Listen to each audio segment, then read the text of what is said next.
Welcome, everyone. My name is Anna Maria Niewiadomska, and I'm the Segment Market Manager for Public Health and Infectious Disease at Oxford Nanopore Technologies. I'm delighted to welcome you all today to this online session where we'll be looking at how to prepare and analyze full-length 16S and ITS gene amplicons from microbes. After the talks are over, we'll have a live question and answer session. So please do add your questions to the speakers today in the Q&A tab. You can also upvote the questions you would most like answered, and we'll try to get through as many of these as we can. This webinar is being recorded and will be made available on demand after the broadcast. Okay, and with that, let's jump straight into how to sequence 16S and ITS microbial amplicons with our new Microbial Amplicon Barcoding Kit. Today, you can expect to hear how this rapid end-to-end workflow enables characterization of full-length 16S and ITS regions from microbial samples, how to prepare your sequencing libraries, and of course, how to analyze them with our epitome workflows, and finally, where you can find additional resources online.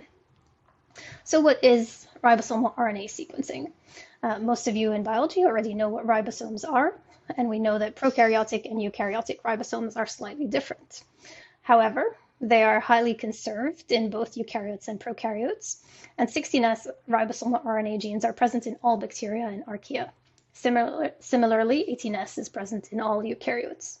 And these can be primarily used for identification and taxonomic profiling in a sample, and they generally provide, at least with short reads, genus-level identification. However, we now know that full-length amplicons can help resolve species, showing a higher taxonomic resolution. And of course, there's other targeted sequencing methods, and these include things like 16S for bacterial diversity, which we talked about, and this can also be used for archaea. ITS, on the other hand, is used to characterize fungal diversity, and it's divided into the ITS1 and ITS2 regions, which are highly variable, and so are able to provide a fine taxonomic resolution because Oxford Nanopore sequencing can capture both of these. 18S, on the other hand, is used to look at eukaryotic diversity to ID specific species or genera and look at community profiling of eukaryotic microbes. And of course, there are other more specialized targeted amplicon methods, things like RPOB or gyrase-B, to look at highly related bacteria where 16S can't resolve specific species, or things like cytochrome oxidase 1 in insects. So why should you change from Sanger sequencing or short read sequencing, which people have traditionally used for taxonomic resolution of microbial communities? So here we see an image of the full-length 16S ribosomal RNA gene showing those 9 variable regions that we talked about. With short read sequencing, you're only capturing roughly about 150 to 300 base pairs of the V3 and V4 region. Sanger sequencing can do a little bit better than that, capturing about 500 base pairs, maybe a little bit more. On the other hand, Oxford Nanopore sequencing can easily sequence the entire gene, all roughly 1,500 base pairs. So this means that we're able to resolve polymicrobial samples where you have more than one microbe. It also provides a higher taxonomic resolution, often enabling species ID rather than just genus ID. And of course, it all does this with rapid library preparation and the ability to observe real-time sequencing, which is characteristic to Oxford Nanopore technologies. So how does full-length sequencing compare in the real world to these legacy methods? So this paper is a case study from Trish Simner's lab at Johns Hopkins University, where she does a side-by-side evaluation on sterile fluids comparing 16S long-read nanopore sequencing for the entire full-length gene against Sanger sequencing. And she was able to show that there was 16S nanopore sequencing provided superior resolution for unidentifiable bacterial pathogens that couldn't be ID'd with Sanger sequencing. And in particular, it's improved the identification of gram-negative bacilli and anaerobes, and all of this at a reduced turnaround time and a lower cost than Sanger sequencing. This example, on the other hand, looks at how full-length nanopore sequencing compares to short-read V3, V4 methods. And in this case, they were looking at the entire microbiome community of tracheostomy aspirates. And they were able to show comparable diversity profiles at the genus level, but then when they looked at the species level, they found that Oxford Nanopore was able to provide species level taxonomic precision for clinically relevant microbes that short reads weren't able to. So if we look at the figure on the right and we look at figure A, we can see that with short reads, for example, we have Staphylococcus as a genus, but the species is unassigned. So it's unknown what kind of Staphylococcus species this is. And this is really important to know because if you look at the figure B on the right, you'll see that there's actually 2 Staphylococcus species in there that weren't able to be resolved with short reads. Staphylococcus aureus, which is pathogenic, and Staphylococcus epidermis, which is a commensal organism that you would expect to find in this type of sample. And so with that, we'll move on to the next section. And it gives me great pleasure to introduce Katrina Williams, a scientist in our sample technology department at Oxford Nanopore Technologies. Welcome, Katrina. Thank you, Anna. So I'm going to start by explaining why Oxford Nanopore sequencing is so powerful for microbiology and infectious disease research. We've got a really accessible platform with Mark 1D MinION, which are suitable for low throughput labs, up to GridION, which are suitable for high throughput labs. Our end-to-end workflows are easy and flexible for sample batching. Our library prep protocols are simple to follow, and we have a rapid turnaround time from sample to answer. We also have real-time access to data. And long-read sequencing gives complete microbial genomes compared to short-read sequencing, which can result in fragmented and incomplete microbial genomes. So this is an overview of the workflow for the Microbial Amplicon Barcoding Kit from sample extraction to data analysis, and this is what I'm going to go through today. So starting with the sample extraction and amplification, we start by extracting your sample and then amplifying 16S or ITS amplicons with our new 16S or ITS primers. We then take these amplicons forward into the Microbial Amplicon Barcoding library prep, and then we sequence these libraries on a MinION R1041 flow cell, and then data outputted from this can be put into our workflow 16S epitome workflow, which Natalia is going to take you through later, and this is suitable for both 16S and ITS amplicons. So key points from this kit is we get complete unfragmented 16S and ITS genes. We get broad species detection with both our 16S and ITS primers. And the workflow is simple and fast, flexible and customizable. So starting from the amplification, we've got some key improvements from our 16S barcoding kit with the Microbial Amplicon Barcoding Kit. In this kit, you'll find 16S and ITS primers within the kit. We've separated out the PCR amplification from the library prep, and this is to allow more flexibility with our primer design. So we've been able to improve our 16S primers and then also include the ITS primers. And the barcodes and rapid chemistry have been removed from the primers. They're included in the primers in the 16S barcoding kit. And these are now included in our new component, the Amplicon barcodes. So the key PCR improvements are more inclusive 16S primers. You get a higher PCR yield and an improved PCR sensitivity. And we've also now got the new ITS primers included in the kit. So I've got some data to show the improved 16S and ITS primers. On the left, we've got representation from a bacterial mock community amplified using our 16S primers. We've got improved taxonomic resolution for bacterial sequencing, and we've also been able to identify genera that were previously missed in the 16S barcoding kit. That's Bifidobacterium, Borrelia, Chlamydia, and Gardnerella. And then on the right, we've got ITS data from a fungal mock community amplified with our ITS primers, and this has allowed us to unlock fungal genera identification. So preparing for a successful PCR amplification starts with the DNA extraction, and we've got a wide variety of sample-specific DNA extraction protocols available on the documentation site of our website. We would recommend before proceeding to PCR amplification that you perform some QC checks on your extracted DNA sample. That'll be length, quantity and purity of your DNA. For guidance on this QC check, we'd recommend referencing the input DNA RNA QC protocol, which also can be found on the community. And we've got a QR code on the right-hand side of the slide here for easy access to this. And then for the PCR amplification reaction setup, the reaction should be set up with either the 16S or ITS primers provided in the kit.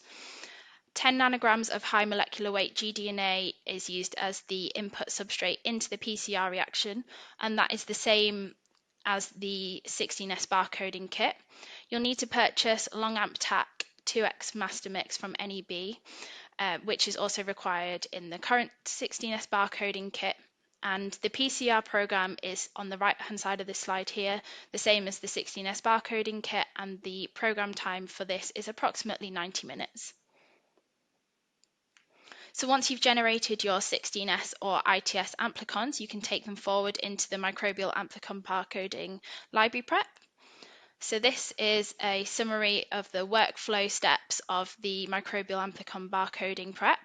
So once you've got your 16S or ITS amplicons, you can take them forward into the amplicon barcoding reaction. So you need to take forward 10 nanograms of each amplicon into the amplicon barcoding reaction. And that is a quick, easy reaction. It's only 12 minutes long, as you can see on the left-hand side, and this attaches the barcode and our rapid chemistry onto the amplicons. These amplicon barcode reactions will then be taken forward to inactivation with thermolabile proteinase K, and this is a 25-minute reaction, which can then all be pulled together and then spry cleaned up, and then we add our rapid adapter, which is the same as the rapid adapter found in all of our current rapid kits. And then I'm here highlighting where we've got our new components in the Microbial Amplicon Barcoding Kit. So we've got the new 16S and ITS primers, and then we've got 24 unique amplicon barcodes allowing for sequencing of 24 different samples on a single flow cell. So this is an overview of a comparison between the workflow between the 16S barcoding kit and the Microbial Amplicon Barcoding Kit. They're both rapid, quick library preps, which are faster than the ligation-based protocols. They are both fragmentation-free and only require minimal third-party reagents. 16S barcoding kit only requires long amp TAC, and the Microbial Amplicon Barcoding Kit requires long amp TAC and thermolabile proteinase K.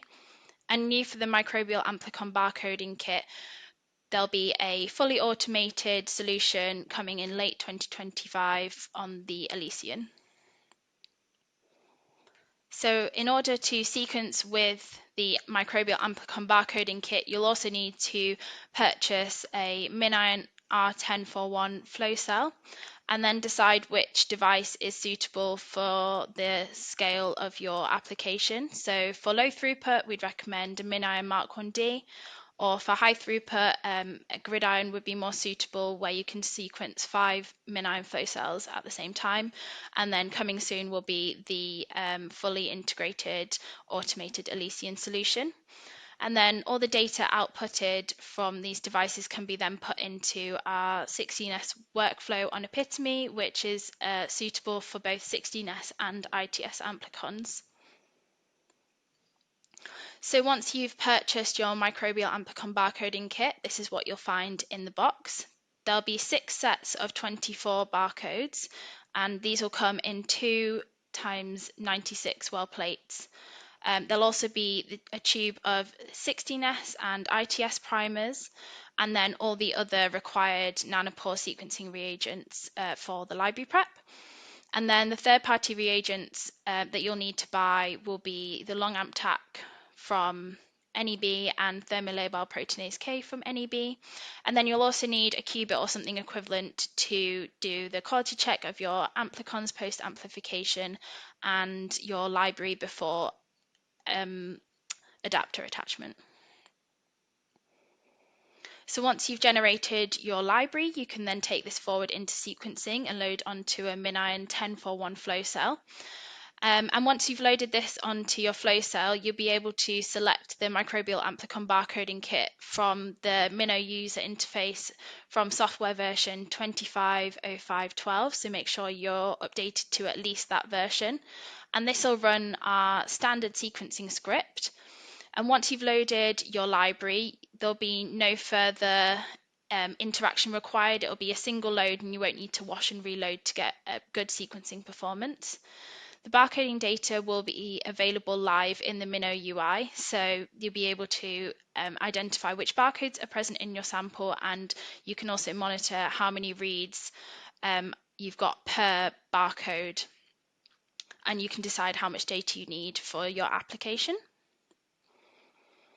And then this is some data to show the expected output performance for your library. So we've got up to 24 barcodes that you can use for a single library pet, but you can use fewer than 24 if that's not required. You can sequence down to one single barcode.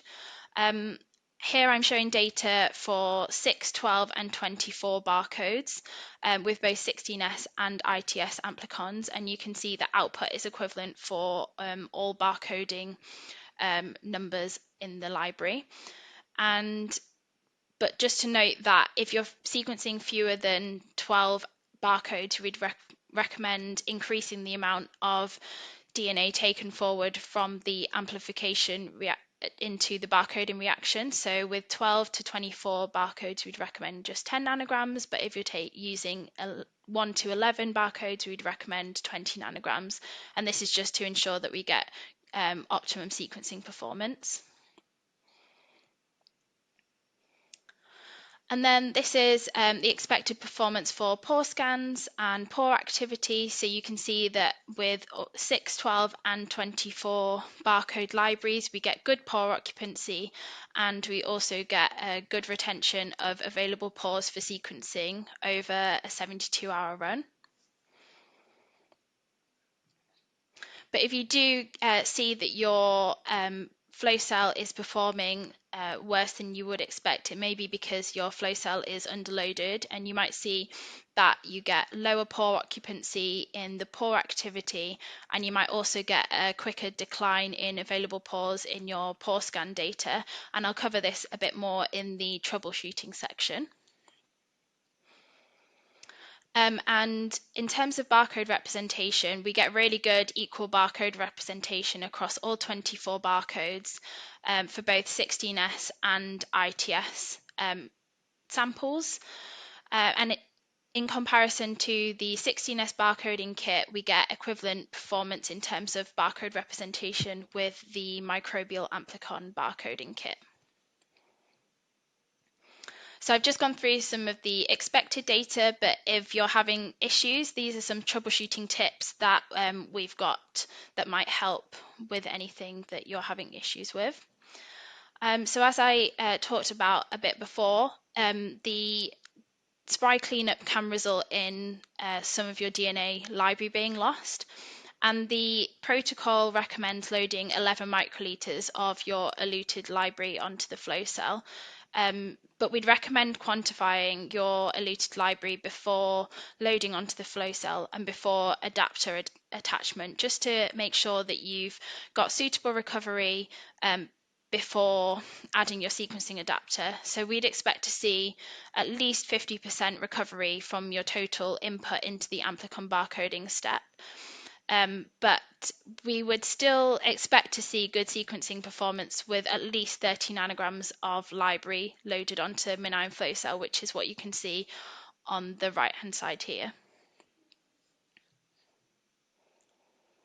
And then for the proteinase K step, the proteinase K inactivation is required to inactivate the amplicon barcodes, but it's also required for optimal sequencing performance. So you can see in this graph that the flow cell that's been run without the proteinase K inactivation has got a very steep drop-off of available pores over the course of the run, and this has resulted in a very poor sequencing performance. So we'd recommend that this step is kept in the protocol. And as a bit of an extra tip, if you the protocol specifies that each barcode should be treated individually with proteinase K, and then after they've been treated individually, you can pool all samples together for the SPRY cleanup. We know that there's a very low chance of amplicon barcodes attaching to the wrong sample, but if this is key for your workflow, then it is possible that to individually SPRY clean each barcoded sample, and this will really reduce any potential carryover of active amplicon barcode into the pooled reaction. So that's all of the information on the library prep, and Natalia is going to take you through the analysis. Thanks, Katrina. Now let's see how you can perform the data analysis. So we offer the Epi2Me W16S analysis workflow, which is the workflow for analyzing 16S and ITS gene amplicons, and it would need the input files that come from running MinNode, the base call files. That could be FASTQ files or BAM files, just for one sample or different barcodes. The pipeline performs different steps that are summarized in this slide. It first does a read filtering step based on the read length and read quality. There is an optional host depletion step running Minimap, and the main step would be a taxonomic classification. That would be two different approaches using Minimap 2 or Kraken 2. And finally, it performs the abundance estimation and summarizes all this information in an HTML report that is interactive. I'll show you later an example. You can run the workflow using the Epi2Me desktop application, which is a beautiful application with a very intuitive interface. You'll see it later in this presentation. And there are some pre-configured workflows. One of them is 16S, but feel free to explore the rest of the different workflows. And the workflows can be run locally or in the cloud. But they are also available in our GitHub, so you can download them and running them through the command line.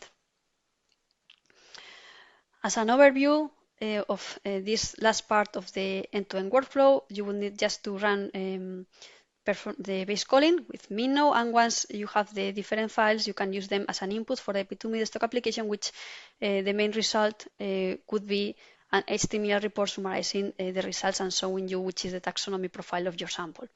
So there are two different approaches. The default one is the fine classification with Minimap, but you have also a quick classification with Kraken 2. The W16S workflow is a Nextflow workflow for the identification of 16S and ITS amplicons data, and as I mentioned, it's available through the Epi2Me stock application, but also in our GitHub, and allows running multiple samples. The only thing you need to take care is just to select the specific settings for 16S, RNA, or ITS gene amplicons. So you can see as how straightforward it is to run the workflow. Just select the workflow, download or install them, or select run in cloud if you don't want to install it locally, and then you will be ready to run the test with demo data. Once you have checked that everything runs okay, you can select your input options and launch the analysis. These are the computer specifications that you would need to run the workflow, and again, if you don't meet them, the application will check that you meet them, but if not, you can always run the workflow through the cloud option. How you can set up the analysis run? Well, first, have ready your input data, that's the most important thing, and then you can customize your analysis by setting the minimum and maximum read length and also an appropriate database. There are some databases that we provide, like for example the NCBA targeted amplicon or the Silva database, which is manually curated. But alternatively, you can build and customize your own database as I'll show you later in the slide. Once you install the workflow, you'll see some documentation about it, like introduction and pipeline overview, which I suggest you to read before running the workflow, so you have a better idea of what the workflow does and what to expect. So let's see how this works in a demo. Here's the desktop application. It has direct access to our blog posts. If we go to launch, we see the different workflows. We select the 16S workflow. Again, as I mentioned before, you can read some documentation about it, the related protocols, the pipeline overview to understand better what each step does or what third-party tools are used, the different outputs that you can expect, frequently asked questions. You can also check the install version and look for updates, and then you can also run the demo analysis. If you don't want to install the workflow locally, you can run the workflow in cloud, which is very similar, as you see now. So once we are ready, our demo runs successfully, we can launch the workflow. We will need to select our data. In this case, it's just two different barcodes. We select the barcodes here. Okay, this classification method, in this case, is millimap by default. If you want to provide a reference for excluding host reads, it will be also here. And in the left panel, you'll see the different options that are customizable. For example, in the sample sheet, allows you to change the name of the samples so that they are more meaningful, and that will help you to analyze better the results. In the reference options, you can check the different databases that we provide, and I talk about them later. And always you have the option to provide your own database if you know what you're analyzing or you have a better curated database. Here are the options.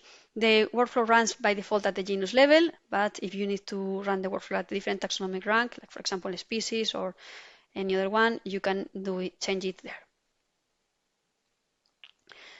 If you go to millimap to options, you will be able, for example, to tell the workflow to provide a FASTQ with the reads of a specific taxa.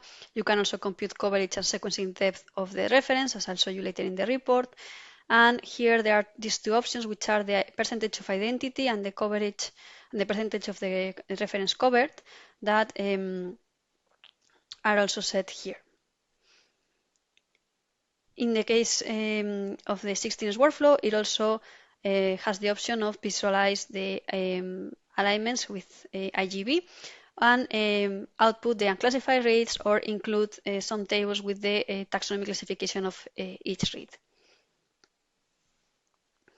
Once we have set the parameters, we are ready to run the workflow. We click on Launch, and the P2P desktop application will run some checks, and the workflow will start. As you can see, it's very easy to set up the analysis. So now the workflow is running. You'll see here the time that it needs to until complete. You can go for a coffee or whatever you want to, and in the different tabs that you'll see there is when the different outputs will appear. Here, for example, you have the parameters that you have used, the next flow log. You can always stop the analysis if you need it. In the progress bars, you can keep track of how the workflow runs. Here's the stop the workflow if you need it, or if something goes wrong, you can report the issue. And we'll try to look at it as soon as possible. So, which things you need to take into account? If you are running 16S RNA amplicons, then you will need to, there are some default minimum and maximum read length, and the database would be the NCBI 16S and ITS one, but you can also switch to the Silva database. And if you are running ITS amplicons, then you will need to decrease the minimum length because it's thought for 16S data, not for ITS amplicons, which are shorter, and select the database which includes the ITS reference sequences. And this is possible if you go into the application into the advanced options, as I show you here. As I mentioned, there are different databases, but you can also build and use your own one following the instructions that are in this blog post. And for example, that could be interesting if you have host reads and you want to include the host reference within the reference that will be used later. Let's see now the workflow outputs. Once the workflow has run until the end and it says completed, you see here the different outputs in files. For example, the abundance table, or you can also see the HTML report, the BAM files, some statistics. So you can access directly from here. Also, you can access to the report or share the report with someone else, for example. And if not, you can view them within the app. This is an example of the report There are also other reports related with the resources that were needed and the time, but this is the main one. And it says you the version of the workflow that you are running, so that you can keep track of the different updates and the different features that are included within it. And it also has different sections as is shown here. Versions and parameters are important for reproducibility because you can check the versions of different tools that are used or the parameters that you have used to run the workflow in case you want to run other analysis. And the first part is just the rich summary of the samples. You can check the quality and length distributions to make sure that, for example, the read length distribution is expected based on the size of your amplicons. So you can check that here. And then you can check the number of unclassified or map reads, or if how many of those have been removed in the host depletion step. It would be in the next part of the report. And then there are the two main plots of the report, which would be this Sankey plot, one per sample, in which you can explore the taxonomic profile of the sample. It uses abundance cutoff, as I mentioned there, and you can select different ranks. The plot can be downloaded if you want to use it for other publications, for example. And very similar to this plot, but without the abundance filter, would be the sunburst, as I'll show you now. This plot also shows the lineage information, but I personally find it more useful to explore a specific lineage, as it's interactive and you can zoom into one specific taxa.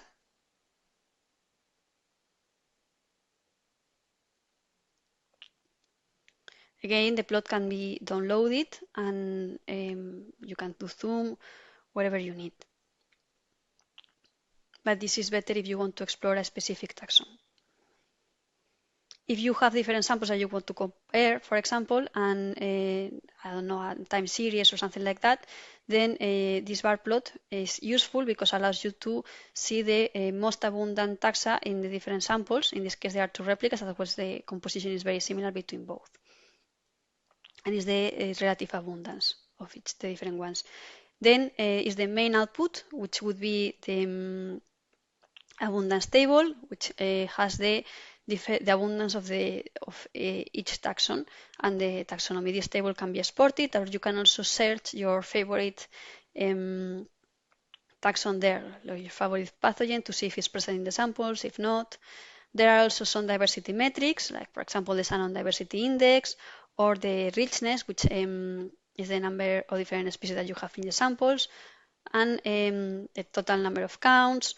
It also shows you the rarefaction curves, which allows you to see if you, for example, need to sequence more because you haven't reached the diversity of the sample or not, if you haven't reached this saturation phase. And then it also has the taxa abundance distribution to see which is the abundant distribution per sample.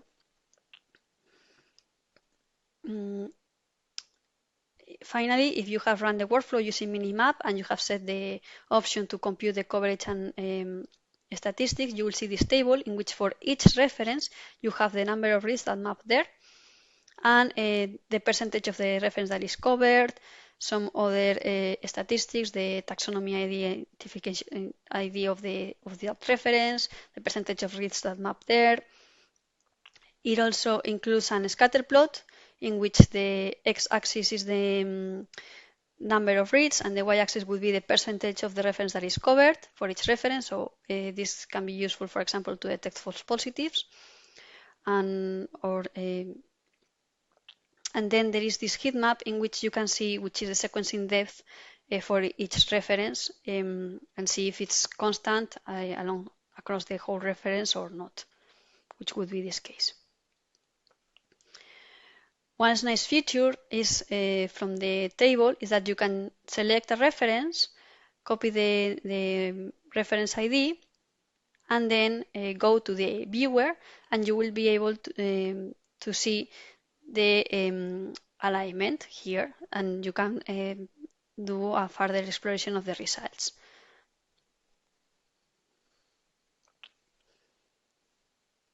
So as you can see, these are the different outputs of the workflow.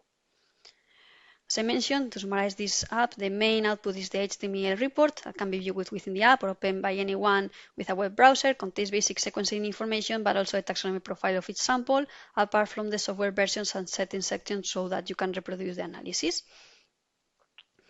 But it's not the only output. There are also other ones, like for example this IGB viewer integrated within the app. Apart from the workflow, we have also made public 2 different datasets that are available in the Epitome website, or you can also access them from the blog or from within the app. One is for 16S amplicon data with the SIMO community, and the other one is for ITS amplicon data, so feel free to go there, check them, download them, and run further analysis with them. And if you want to run the workflow through the command line, it's also available in GitHub, so you can run it if you have installed Nextflow Java or Docker Singularity, as you can see here.